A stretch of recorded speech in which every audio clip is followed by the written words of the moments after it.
Hey everybody, welcome back to the NC State Insider Podcast. I am your host and lead beat writer for NC State on SI, Tucker Sennett, joining you here today to give your usual weekly game day preview as NC State is back this week after the bye, set to play the Pittsburgh Panthers, a 5-2 ACC foe with a 3-1 conference record on the road in Pittsburgh. NC State enters the matchup 4-3 overall and 1-2 in conference play to this point. A pretty critical game for both of these teams for pretty different reasons. NC State trying to, as Dave Doran said, go 5-0 the rest of the way, find a way to be a 9-win team. And of course, the if you're looking at it from a more realistic point of view and an objective point of view, 6 wins is certainly the standard for NC State and probably a realistic goal, but you still have to win these games that you have a shot in, and this is certainly one of those for NC State with Georgia Tech coming into town next week and uh, the road trip to Miami coming up after that. So this is a really important game for the Wolfpack to, make good headway in that regard against an opponent that they've had success with historically. Dave Doran's never lost to Pittsburgh. I know they've only played twice, but this is a program that he's done well he's coached well against. And for Pitt, with a 3-1 conference record and these 3 wins in a row that they're riding, they're very much in the mix for an ACC championship bid. This is a wide open conference, and they need to win every game the rest of the way, or at least, not fall more than once to have a legitimate case to play in Charlotte in early December. As we always do on the game day preview, we'll give you some stat projections. We'll give you some storylines and observations that I'll be watching closely. I'll give you a pair of bold predictions. I'll give you a worst case scenario for NC State, and we'll wrap it up with our final score prediction, the official prediction for the game. And that'll be the entirety of the game day preview. So let's dive into the stats. And of course, as always, it starts with NC State quarterback CJ Bailey coming off of another 3 interception performance against Notre Dame. Really struggled in that one.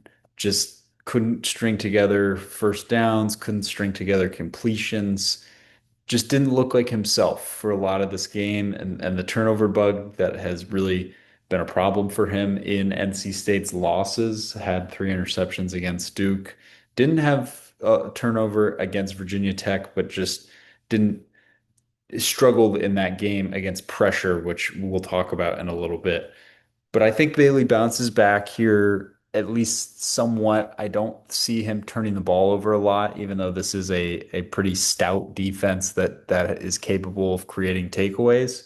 I have Bailey thrown for about 250 yards. I think he'll throw a couple touchdowns in this game. And I think given what Pitt brings pressure wise, I could see Bailey having some rushing yards here. So maybe we'll tack on 20 rushing yards for the young quarterback. Hollywood Smothers is the guy who I am a little bit worried about against this rush defense, not because of anything Hollywood can do, but because of how great this Pitt run defense has been to this point, and because of how poorly the NC State offensive line run blocked for Hollywood last week or 2 weeks ago against Notre Dame. So I have Hollywood not cracking the 100-yard mark, rushing for around 75, 80 yards.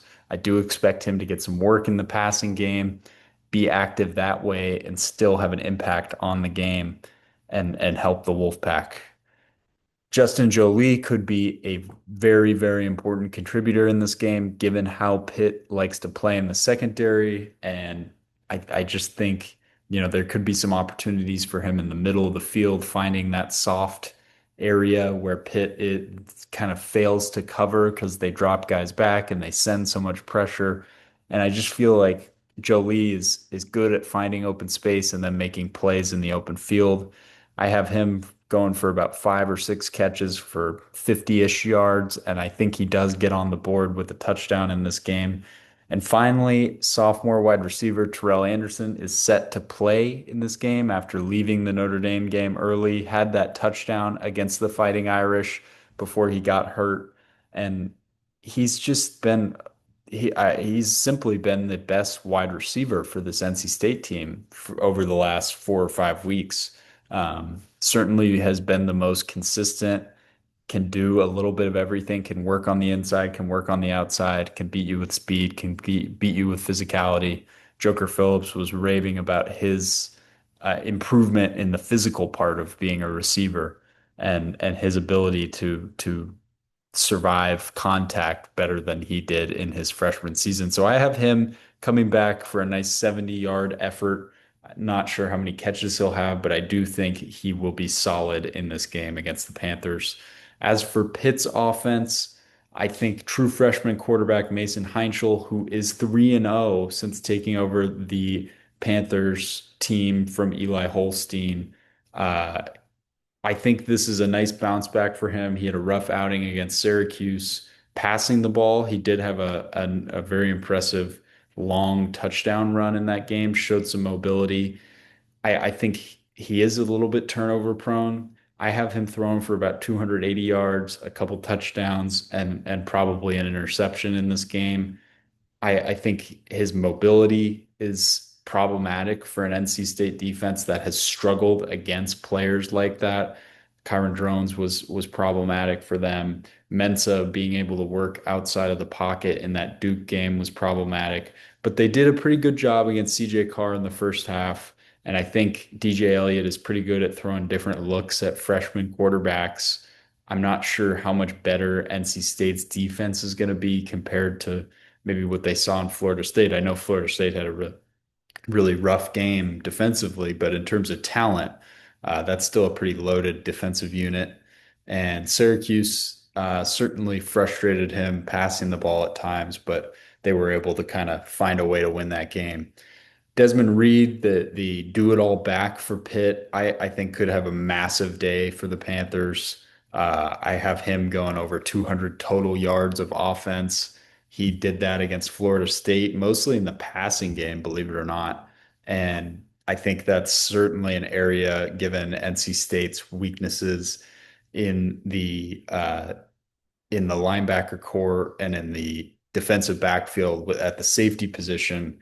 He's a guy who can sort of find the open space or he can leak out and make defenders miss and be off to the races. So I think it could be a massive day for Reed. And then there are two quality receivers, Raphael Williams and Kenny Johnson. I think those guys will combine for, 130 yards or so. Williams has been a big play guy. Kenny Johnson has some serious speed, returned a punt for a touchdown in that Syracuse game. And if NC State's special teams is not on point in this game, Pitt will make them pay. They have proven that they have a quality special teams unit. That is a major point of emphasis for Pat Narduzzi, the head coach. And that's something that could certainly be a problem for NC State if that special teams unit is still struggling.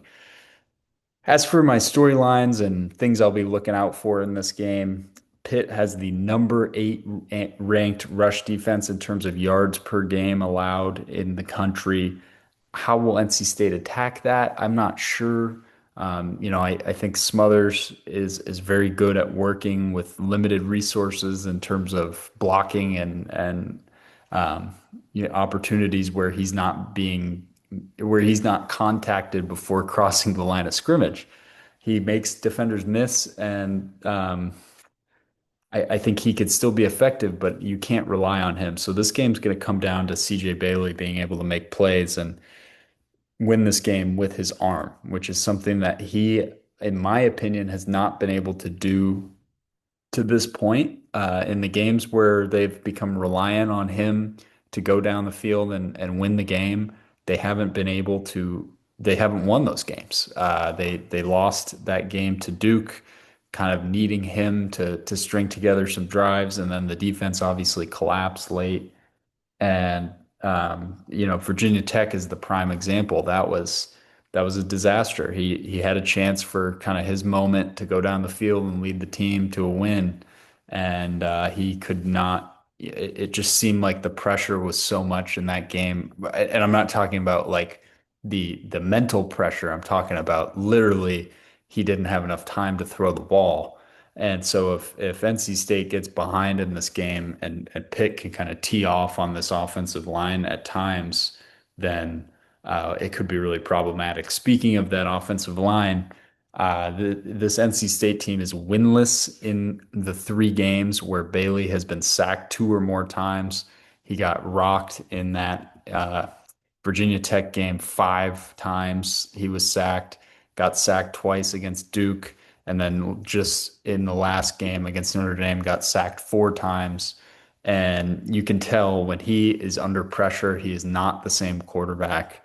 So, can this offensive line find a way to keep him upright, keep him confident, and allow him to pick apart the secondary that really leaves a lot of open space? And there will be opportunities for these receivers to win one-on-one matchups and Bailey to make plays down the field in this game because Pitt just likes to contain the game inside the box and let you try to beat them one-on-one on the outside and trust their guys. A major point of emphasis during the bye week was playing complementary football for this NC State team. It's something they haven't done all season long. It's a massive problem for this team. One phase will be working, the other two fail. Two phases will be working, and one switches off. It's just it hasn't happened. The special teams messes up while the offense is playing well. The offense will turn the ball over and the defense bails them out. It's just it's like that meme that baseball fans use where it's like run support, check, bullpen, check, starting pitching, check, and it just rotates one to the next. That's how this NC State team looks at times. It's just really I understand the frustration from the fan base, but you have to find a way to coach this out of it, and it's clearly eaten at Dave Doran. Luckily for Dave Doran, in instances like this, coming out of the bye week, his last seven games out of the bye, he is 5-2 straight up. So he's clearly a very talented coach when it comes to adjustments on the fly. I think at least when he has time to prepare. So I think that could be something that was really valuable for this NC State team, especially defensively with health. And it sounds like NC State's going to be without some of the same pieces that they have been without. Sean Brown's going to be out again. AJ Richardson was trending towards maybe having a shot at playing in this game. It looks like he's not going to be back quite yet. He's sort of a nice, helpful rotation linebacker that they had at the beginning of the year that they had high hopes for. They will get Terrell Anderson back, as I said, and the offense for the most part appears on track, although Spike Souls and Anthony Carter Jr., who both got hurt in that game against Notre Dame, are questionable to play. So those guys, their status is somewhat concerning because if this is Pitt is not a team that you want to go into the game with backup linemen getting reps. That would be really, really bad. Those are guard positions, so not the end of the world in terms of how do I say it? In terms of exterior pressure, but the interior could be tough and that could be problematic in the run game. And Souls has been really good since being the starter. He was the best graded lineman against Notre Dame. Played really well in that game. Did his best, but could be a loss there. As for Pitt's health, they could be missing some key pieces. Their two-star linebackers, including Kyle Lewis, could be out. They're questionable on the injury report, so we'll obviously keep tabs on that for you as the game gets closer to kicking off. And if they don't have those guys, their defense will not be the same. Those guys are their tacklers. They're their heart and soul. That's really, really critical pieces. The other linebacker the name escaped me for a second is Rasheem Biles. They will have Braylon Lovelace, who's kind of their third backer, who's been really good. They go deep at that position. They have a lot of really good options there, and they can certainly make you pay from the middle of the defense, if that makes sense. As for my bold predictions, I think just because of how good Pitt is against the run, I wouldn't be surprised. So I'm going to call it bold, but I'm still going to call it bold if Hollywood Smothers is able to rush for 100 plus yards. I just think, the way that Notre Dame game went, he's he's due to break one against a defense like this. I'm not sure Pitt's defense is quite as talented as Notre Dame's. I think they have a very good defense, but in terms of guys who are going to play on Sundays, I'm going to take the Notre Dame defense.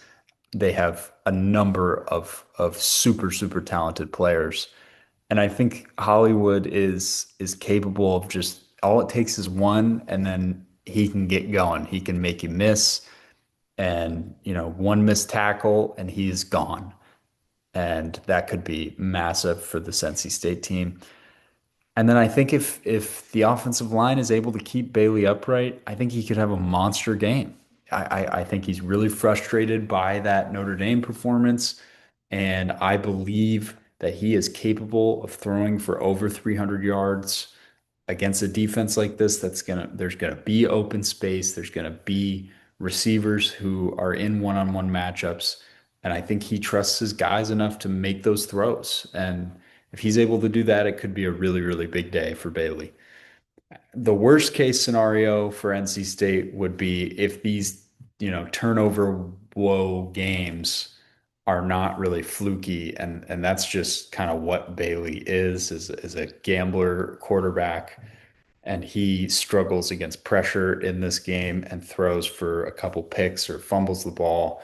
The turnovers are those can derail the game pretty easily. And if that happens, I do not like NC State's chances in this matchup. I do, however, for my standard score prediction, think that the Wolfpack get this one. I have them winning 31 to 28. I could see it being a lower scoring game than that if NC State's defense is able to manufacture a nice game plan against the true freshman quarterback. And obviously, I think Pitt's defense can certainly hold NC State to fewer than 31 points. But I just think that this offense reached a very frustrated point after that Notre Dame game, and they seemed confident coming out of the bye, excuse me. And I believe that they are going to try to make a statement against one of the ACC's top defenses in this game. That's all I got for you for the game day preview. As always, you can find our live game content, the game thread on the NC State on SI website. I'll be tweeting my way through it as well on my account at Senate Tucker on X. You can also find the Wolfpack on SI Facebook page, of course, on Facebook. And if you want more episodes of the NC State Insider podcast, go ahead and subscribe to the Sports Videos on SI YouTube channel. Thanks and enjoy the game.